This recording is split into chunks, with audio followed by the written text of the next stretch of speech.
What is the whole beef with the storm the Capitol thing? Like, why is this even an issue? I wouldn't say it's a beef. I would just say we should recognize that there were obviously Agent Provocateurs who were involved in the storming. Not saying they caused it, but they definitely helped instigate some of the violence. That's almost 100. That's basically verifiable. So, an Agent Provocateur, for anybody watching at home, this is.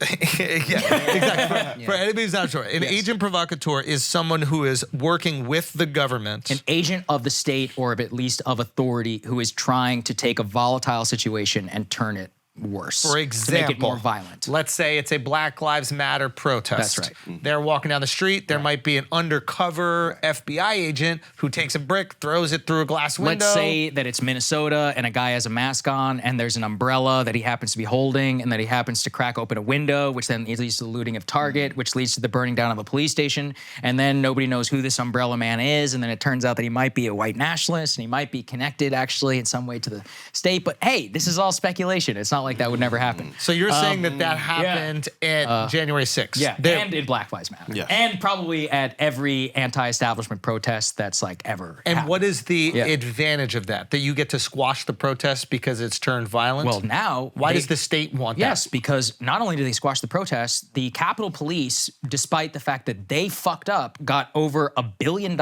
in new funding. Not that many people were fired. They were hailed as heroes. The National Guard spent billions of dollars basically. I was in D.C. at this time. It was the green zone from Baghdad. There were literal National Guard Humvees all up and down the streets. The Capitol is fenced off. This is the people's building. It's supposed to be. And one of the hallmarks of it was almost anybody would be able to walk in there as long as you're just getting wanded. Now it's like full-blown, like suicide bomber level security all over. We shouldn't forget either that in January 2021, there were a lot of Democratic calls for beefing up like a new Patriot Act, like 2.0, complete expansion of the surveillance state. They were going after. My favorite was the New York Times, if you want to find this, where they talked about how we need to crack. It's like New York Times encryption January 6th. Basically, they were writing about why they need to go after Signal, like encrypted messages, because people who had used. Let's find it. Yeah.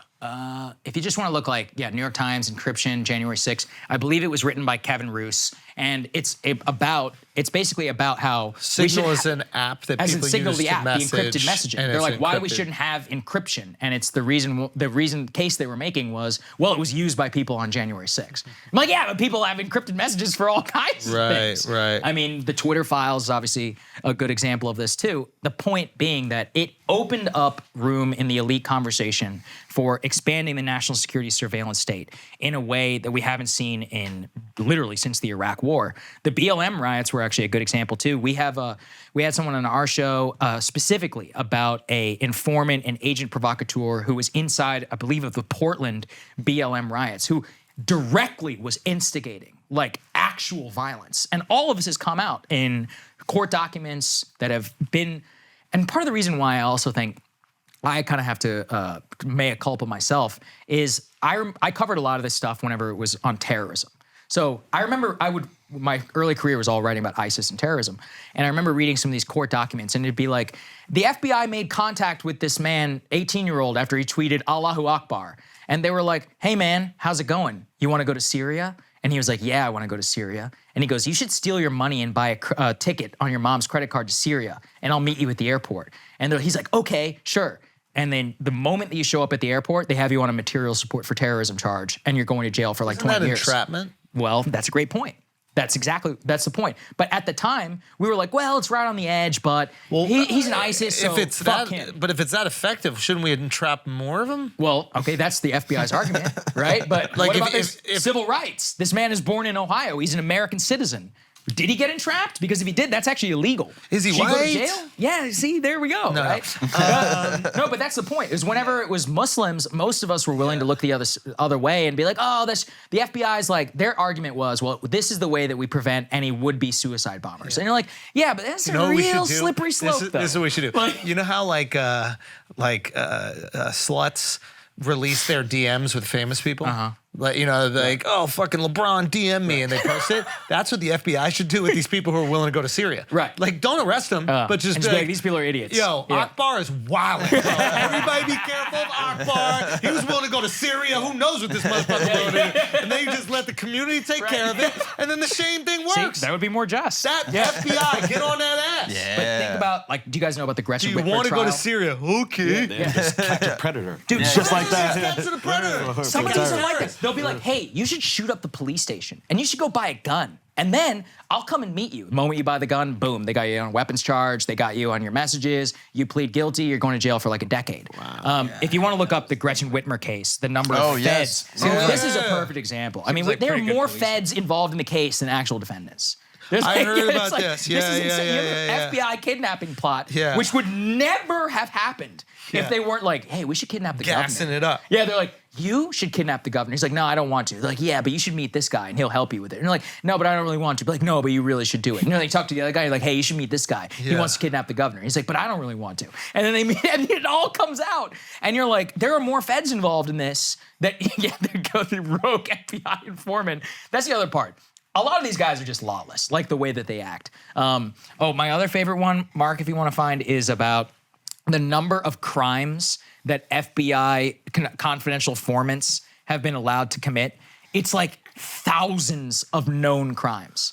As in like people who are confidential informants. Yeah, there it is. Allowed informants to commit 5,000 crimes, according to the FBI's own internal data. So they're like, you sign up as a confidential informant. You're like, I'm so-and-so. For example, like I'll roll up on a drug dealer. This is like the classic example, but we'll continue to let you sell some like side weed. But they knowingly in their own files have allowed over 5,000 crimes to be committed. This is nuts. What's the guy, the famous gangster from Boston?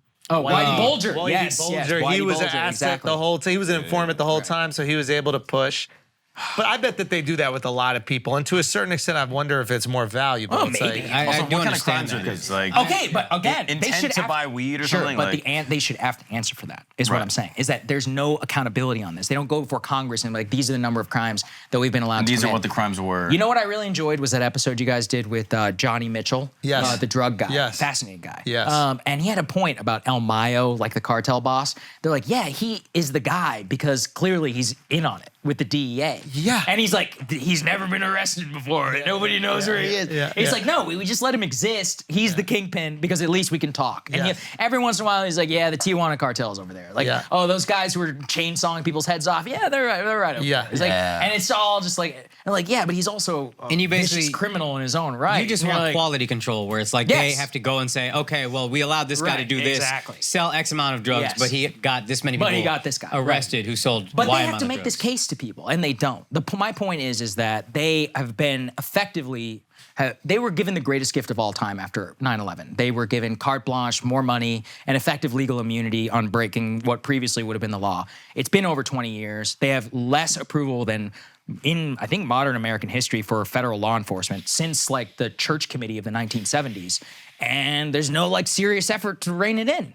And why not? Like there should be. We can agree that BLM and Jan 6 were both obviously infiltrated. we just by never the hear state. about their victories. That's the thing. We never hear about that's what the they say. thwarted Yeah. attacks. That's what Right. they say, That's but what like they say. there's no proof. Like is what? it, you Like can't letting prove a Larry negative? Nasser molest 236 They people? knew the whole time? I mean, they were tipped off. I Faculty, think 10 years. There were at administrators least knew. how many? I need Crazy. to. I don't know they the exact number. They got multiple complaints, didn't do shit about it. He molested, I think, at least 100 girls or something like that in the time period when he was first reported as to when the and by the way, in that case too, the FBI agent was actively trying to get a job at USA Gymnastics while he was supposed to be investigating the case.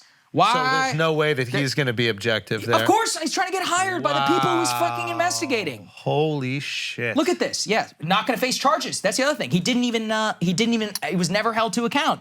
There are so many little girls who were molested because of this man. Yeah. I can go on forever. Like there's like, the 5,000 crimes thing, which I love. Whitey Bulger is a great example as well. I think FBI and Jan 6. But I mean, even the Trump stuff. I mean, some of the things that came out for FISA, for example, you're like, this is all you need to just get a warrant?